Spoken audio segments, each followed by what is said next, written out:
All right, so the next exercise that we're going to be going over with Mr. Cooper is going to be stage 4 of Leave It.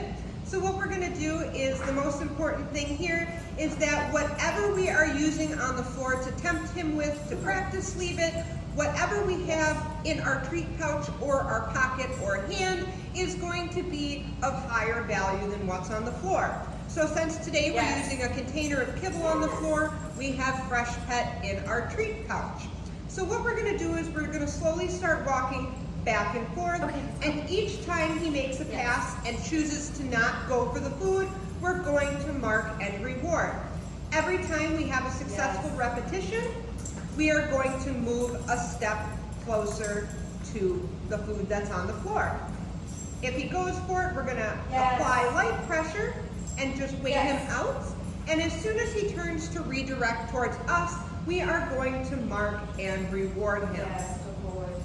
If he is struggling too much, spending more time going for the food than he is working with you, you are too close. In which case, we want to take a couple steps back and try it again, because we want this to be fluid motion, back and forth, choosing to completely ignore the food that is on the floor.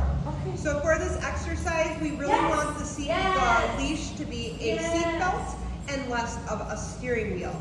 So we have the leash threaded through our left hand, and he is on our left side, so we can continue rewarding right on that side when he chooses to stay with us.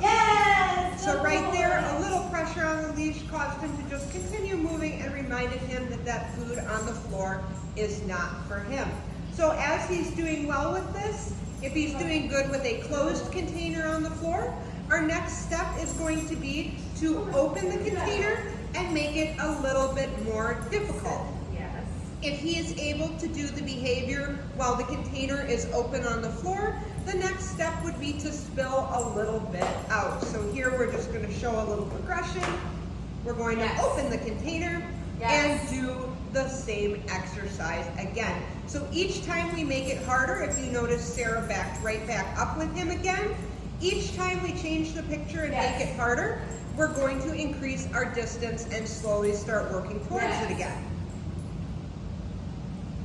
So, and as you can see, Cooper says this is way harder than last time, because now it's easier to access. He knows it's quite a possibility that he could potentially go in and steal food, right?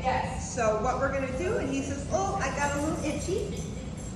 So he goes for it, and we're just going to keep that light pressure on until he turns back to us.